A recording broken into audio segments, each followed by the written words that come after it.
Alright, this is going to be the last of our 3 videos going over the review integration part 2 homework. We're going to go through these 7 integrals here on number 10. So part A, as we go through our process of, is this a rule? No. Can I simplify this? No. Is there a good choice for u substitution? Well, yes. I can see that inside the cosine I have an x squared, outside I have an x. So differentiating that u on the inside will allow me to cancel out this x on the outside. So let's go ahead and do that. So let's say we're going to say, okay, u equals x squared, which means that du dx equals 2x, which then means that 1 over 2x du is equal to dx. If we substitute both of those into the original, the 1 over x here is going to cancel out that x there. And then I'm going to pull the 1 over 2 out front on the integral. So we're going to have 1/2 the integral of cosine of u du. And that's very nice. That's the whole purpose of either u substitution or integration by parts, that this is going to allow for us to do this integral much more simply. So the 1/2 just stays out front. That's why we can take it outside the integral. And then the antiderivative of cosine is, of course, sine. And then we need a plus c. And then, excuse me, I'm going to plug back in for u. So this then becomes sine of x squared. Now, on the previous step I wrote plus c. I wasn't really thinking, my fault. This is actually a definite integral from 0 to pi, so I don't need the plus c. So let's remember that I don't need it. And then I just need to plug in pi and plug in 0. When we plug in pi, I don't really know what the sine of pi squared is, so I'm just going to leave that. But I do know what the sine of 0 is. It's 0, so I'm just going to say this is my answer. Okay? So that's the answer for part A. As we think about that, just remember here, technically these, if I had written a u here, technically these would be incorrect because these are in terms of x. So since I had already simplified and put the x squared in here, then it's okay to write these. Now it's always actually okay because as long as you fix it later, but we know there's those multiple choice ones where they try to be sneaky. They leave this as u and they leave these in terms of x, and basically they're trying to get us to recognize that that's not technically correct. All right, for part B, as I get rid of this, go ahead and pause if you need to write some of this down. For part B, there's 2 ways I can do this. I'm going to do it the u substitution way, even though it's a little bit trickier. It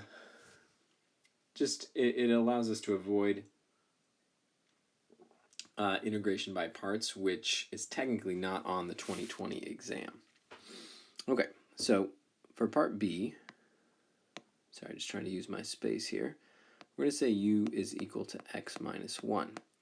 Now normally that's not helpful at all, because then when I do du dx, it's just 1. You're not able to cancel anything out. But if I rearrange this, this means that u plus 1 is equal to x. So now when I substitute integral from 1 to 2, instead of this first x, I'm going to write u plus 1.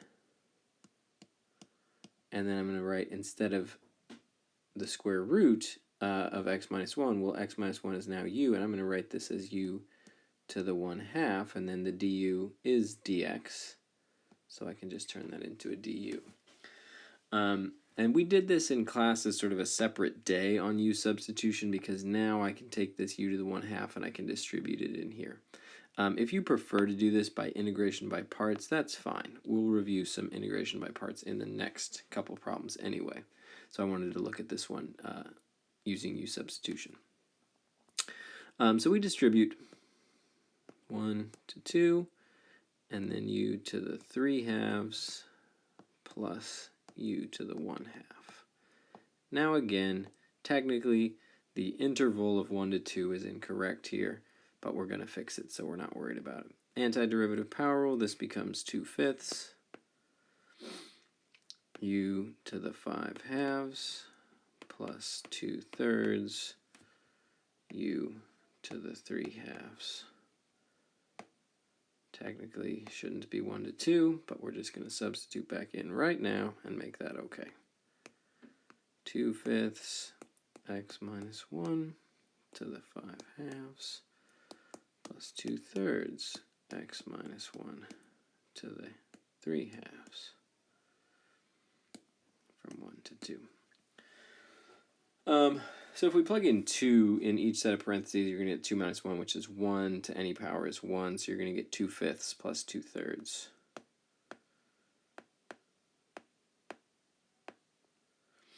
And if you plug in 1 in both sets of parentheses, you're going to get 0, and 0 to any power is 0, and then times 2/5 or 2/3 is still just 0. So I'll just leave my answer like that.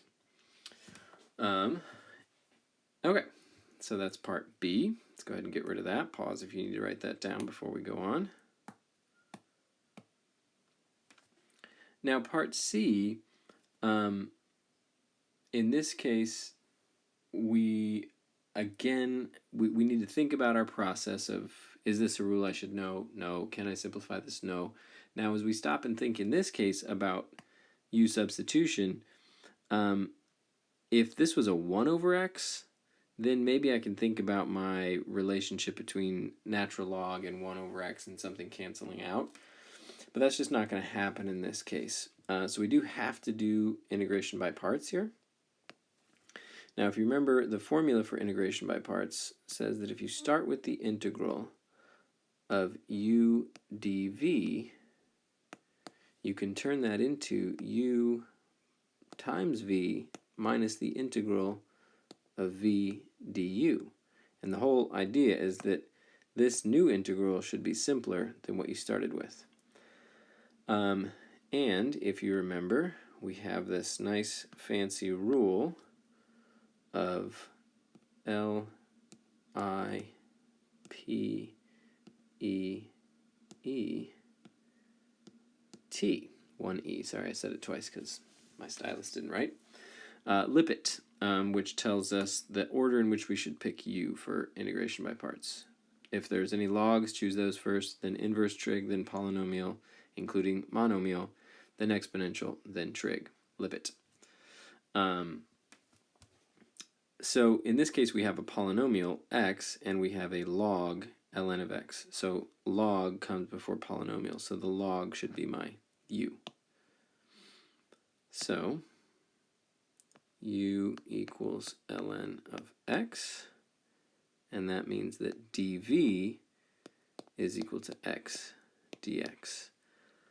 We take the derivative of u to get du. So we're going to get du is equal to 1 over x dx. I just already multiplied that dx to the other side. Hopefully that's okay. And then for dv, we need to take the antiderivative. Technically, again, first I maybe multiply this to the other side here, if you prefer to write it that way. But I just take the antiderivative, and that gives me v is 1/2 x squared. So now we just put all 4 of those pieces into our rule, and we get u times v, which is 1/2 x squared ln x minus the integral of v du, which is 1/2 x squared times 1 over x dx. And now when we look at this, often what we're able to do is simplify what's inside that integral. So we still have the 1/2 x squared ln x on the outside. I'm going to pull the 1/2 out, and I have x squared over x, which is just x dx. Again, what we want to evaluate is what's left inside this integral simpler than what was inside the integral that we started with, the integrand being the fancy word for what's inside the integral. My integrand is now certainly much simpler than my original integrand. Just leave that chunk that's on the outside, 1/2 x squared ln x minus 1/4 x squared plus c. A question that often comes up here, we have an indefinite integral, so when we take an indefinite integral, we should include that plus c. Sometimes people want to put that plus c here when we go from dv to v. It's not required there. Just at the very end, slap that plus c at the end. Okay. All right. Moving on to the next one. Again, I'm going to get rid of some of this so we have enough room.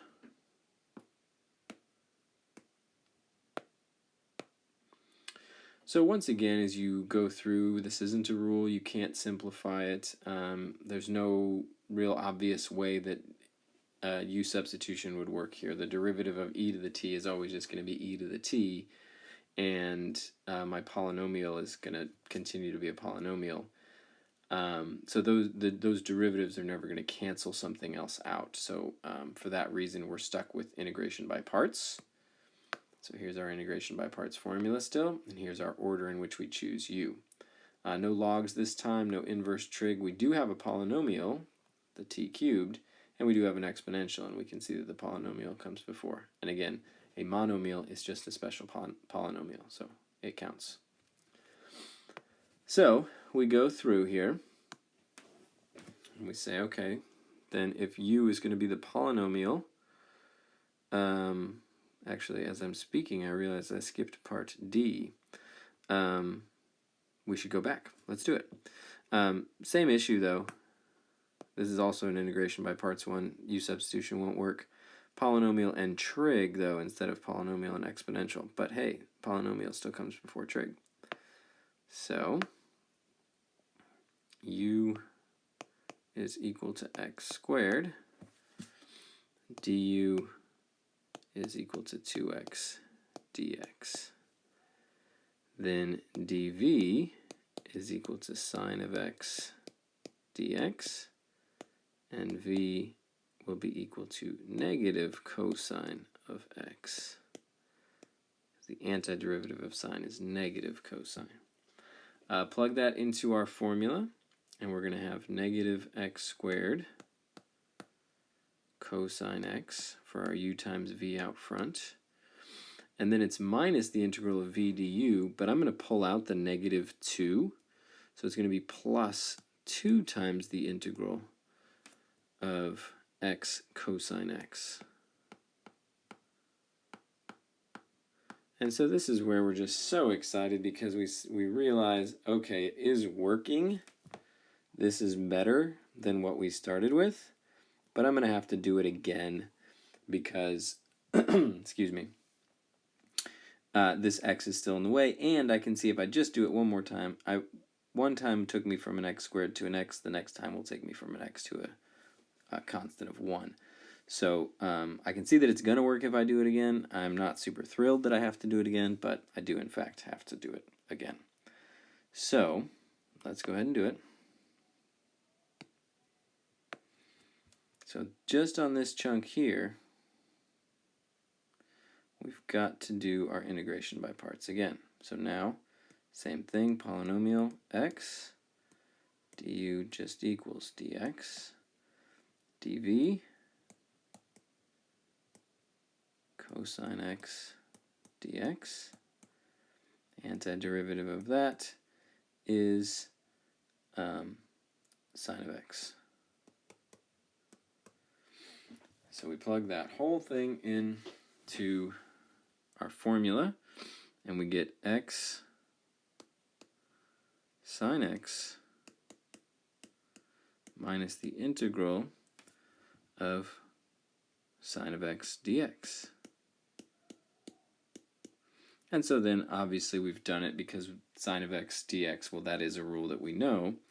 So this is then x sine of x plus, because the antiderivative of sine of x is negative cosine of x plus c. Now hopefully your brain is just flipping out right now and you're saying, Mr. Shields, that's not the answer, that's not the answer. Totally. Because we forgot everything that was outside of that integral. All this white stuff is just simplifying what was inside, because we had to do integration by parts again for that inside piece. So we still have all of this out here. So let's just write all that. That's fine. So we still have our negative x squared cosine x plus 2 times all that. And that's a good answer. Certainly I could put the parentheses here before the plus c, or after. Doesn't matter. We know that. 2 times a constant is a constant. Okay. So if that one wasn't fun enough, then as we look at the next one, we can see, hey, the same thing is going to happen. This t cubed and this e to the t are going to need integration by parts. It's not a rule. It doesn't simplify. Got to do integration by parts. We already said this. And it's going to take you 3 times to take this t cubed is going to have to go from a t cubed to a 3t squared, then to a 6t, and then to just a 6 before we're done with it. So I think I'm actually just going to skip that whole process, because you can do that, I think, just following this. Just be careful with your signs, etc. If somehow you get bogged down, send me a message. Otherwise, yeah, you have to do this 3 times, and it's ugly, and I'm sorry. But we are going to go through F and G because those ones are super important. So let's get some of this lovely integration by parts work out of the way. Pause if you need to write it. Hopefully you're doing that already anyway, right? Okay, so with F, oh no. Sorry, made that go away for a second. We're all good though. With F, it's not a rule, but I can simplify it. So let's go ahead and simplify for F. If we just divide everything in the numerator by x, you're going to get x squared plus 2 plus 1 over x dx. And then it's just integrating each of those 3 individually. So that's going to be 1/3 x cubed plus 2x plus, careful with that last one, if you try to do inverse power rule, you'll get undefined. So we remember that it is ln of the absolute value of x.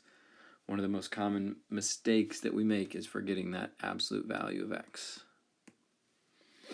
And then plus c, because it's an indefinite integral. So that one's super important just because it forces us to remember to think about simplifying. G, also super important. Different reason though. G is important because it's an improper integral. We haven't talked about that in a while. Remember, there are 2 ways that we can have an improper integral. One is if one or both of these endpoints of the interval are infinity. The other is if the actual integrand, the function inside the interval, is undefined somewhere within that interval. So this is the much friendlier version because you can see right away that it is improper. So yeah, got to be careful on that one. Okay, so when we have an improper integral, we have to rewrite it first as a limit. The limit as t approaches negative infinity, the integral from t to 0, I always like to kick that dx to the side, 1 over 2x minus 5 dx. And then we just take that antiderivative. Technically, you're going to need a u substitution for that. If you need to write out that work, you're just going to let u equal 2x minus 5. du is going to be 2 dx. 1/2 du is equal to dx. So you're just going to have a 1/2 that gets kicked out to the front, and that's fine. So this will become the limit as t approaches negative infinity of 1/2. And if we take that antiderivative, it's going to be 1 over u, which is natural log of the absolute value of u. This is a great example of why that absolute value is really important. From t to 0.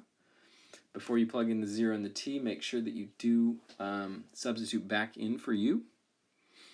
So limit as t approaches negative infinity of 1/2 ln absolute value of 2x not 25 to x minus 5 from t to 0. Now if you plug in 0, the 0 has nothing to do, first of all, with this limit out front, because the limit is only about the t. So the 0 I can just plug in. If I plug in 0, here's where the absolute value is important. If I plug in 0, I get -5. Natural log of -5 is undefined. Oh, but now you have absolute value, so it's just natural log of 5, which I'm just going to write as natural log of 5. So this is 1/2 natural log of 5. Then minus, now we plug in the t and we let t go to negative infinity. Well, if t goes to negative infinity, then plug negative infinity here. 2 times negative infinity is negative infinity. Subtract 5, still negative infinity. Absolute value, now it's infinity. What's the natural log of infinity? Well, one of the things we must know is the shape of the graph of a logarithm, which is that, roughly. It grows very, very, very, very slowly, but it does just keep going. So as x goes out to positive infinity, the y's go out, or keep getting bigger and bigger and bigger and go to positive infinity as well. So this becomes 1/2 of infinity. And so this would be divergent, is what we write when our improper integral does not converge to one answer. So that's most of number 10. I got lazy on you there and didn't write out the 3-part integration by parts for part E. I think after doing the 2-part integration by parts for part D, you can probably do it. Okay.